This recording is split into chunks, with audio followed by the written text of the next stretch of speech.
Urdu digest اور novel پڑھنے والے تمام بک ریڈرز کو میرا سلام۔ یہ کہانی بڑی پرانی ہے، بلکہ سینکڑوں سال پرانی۔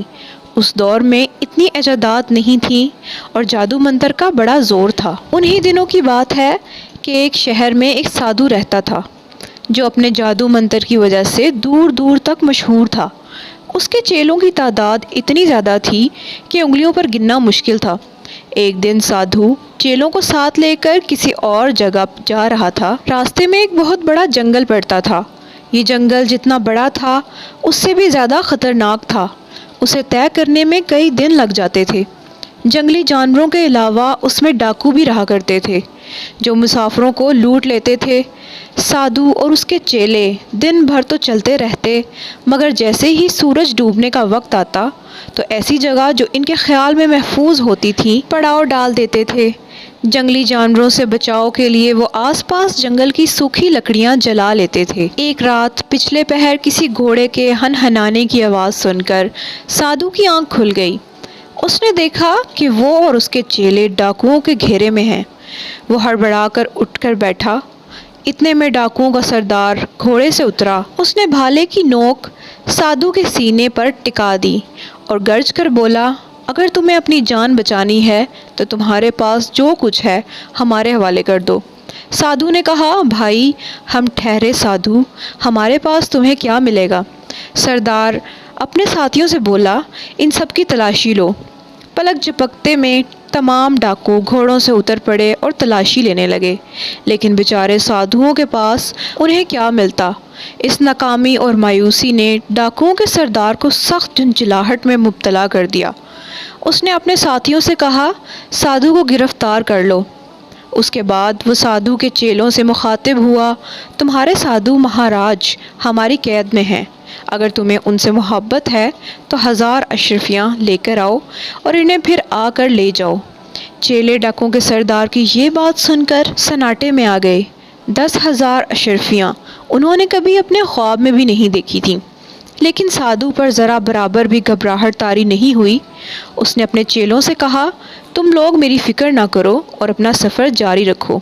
اگلی رات 14ویں کے چاند کی رات ہوگی۔ اس رات میں ان کا سوال پورا کر دوں گا، اس کے بعد تم سے آ ملوں گا۔ دوسرے دن سادھو نے ڈاکوؤں سے کہا کہ وہ دن بھر میں جتنے کنکر چن سکتے ہیں چن کر اکٹھے کر لیں۔ چنانچہ ڈاکو سارا دن کنکر چننے میں لگے رہے۔ ان کا سردار سادھو کی نگرانی کرتا رہا۔ شام تک وہاں کنکروں کا ایک ڈھیر بن چکا تھا۔ جب آدھی کے قریب رات گزر گئی اور روٹی کی طرح گول چاند بالکل سر کے اوپر آ گیا تو سادھو کنکر کے ڈھیر کے پاس آلتی پالتی مار کر بیٹھ گیا۔ اس کے بعد اس نے کچھ پڑھنا شروع کیا۔ تھوڑی دیر کے بعد وہ کنکر کے ڈھیر پر پوری طاقت کے ساتھ پھونک مارتا جاتا تھا۔ اس وقت اس کا چہرہ بڑا بھیانک معلوم ہوتا تھا اور منہ سے جو آواز نکلتی تھی وہ ایسی تھی جیسے کوئی بہت بڑا اژدہا سانس لے رہا ہو۔ سب ڈاکو سادھو کے پیچھے کھڑے اس تماشے کو تعجب کے ساتھ دیکھ رہے تھے۔ اچانک کنکر کے ڈھیر میں ایک زیر دست دھماکہ ہوا اور ہر طرف دھواں ہی دھواں پھیل گیا۔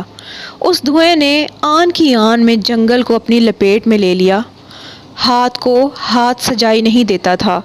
ڈاکو خوف کے مارے ایک دوسرے سے لپٹے یہ سوچ رہے تھے کہ سادھو نے انہیں دھوکہ دیا ہے اور دھماکہ کر کے فرار ہو گیا ہے۔ لیکن کچھ دیر بعد دھوئیں کی چادر رفتہ رفتہ ہٹنی شروع ہوئی اور جب ڈاکوؤں نے دیکھا کہ سادھو اشرفیوں کے ایک بڑے ڈھیر کے پاس بیٹھا ہوا ہے تو وہ خوشی سے دیوانے ہو گئے۔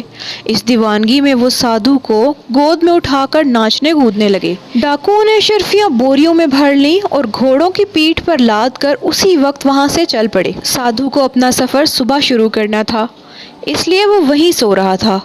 ڈاکو ابھی مشکل سے 4-5 کوس گئے ہوں گے کہ لٹیروں کی ایک ٹولی نے ان پر حملہ کر دیا، لیکن ڈاکوؤں کے سردار نے لٹیروں کے سردار سے کہا، دیکھو پیشے کے لحاظ سے ہم بھائی ہیں، اس لیے یہ بات مناسب نہیں ہے کہ ہم ایک دوسرے کا مال لوٹیں۔ ہم یہ اشرفیاں جہاں سے لائے ہیں وہاں کا پتہ تمہیں بتاتے ہیں، یہاں سے چند کوس کے فاصلے پر ہے۔ ایک سادھو ملے گا، وہ اشرفیاں بناتا ہے، تم اس کے پاس چلے جاؤ۔ لٹیروں نے گھوڑوں کی رفتار تیز کر دی اور تیر کی طرح سادھو کے پاس پہنچ گئے۔ سادھو نے کہا، افسوس تم نے آنے میں دیر کر دی، کیونکہ رات کا وہ حصہ گزر چکا ہے جس میں اشرفیاں تیار ہو سکتی تھیں۔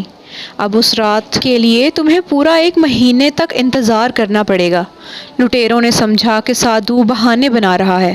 انہوں نے اس کے دونوں بازوؤں کو بھالے کی نوک سے چھید دیا، لیکن سادھو نے اب بھی وہی بات کہی، اشرفیاں اسی وقت تیار ہو سکتی ہیں جب 14ویں کا چاند رات کا آدھا حصہ طے کر کے ٹھیک اوپر آ جائے گا۔ اس سے پہلے یا اس کے بعد اشرفیاں بنانا ممکن نہیں۔ وہ لالچ میں اتنا انتظار کہاں کر سکتے تھے۔ لٹیروں کو غصہ آ گیا اور انہوں نے سادھو کو قتل کر دیا۔ اب انہوں نے ڈاکوؤں کے اس گروہ کا تیزی کے ساتھ پیچھا کیا جو اشرفیاں لے جا رہا تھا۔ صبح ہوتے ہی وہ ڈاکوؤں تک پہنچنے میں کامیاب ہو گئے۔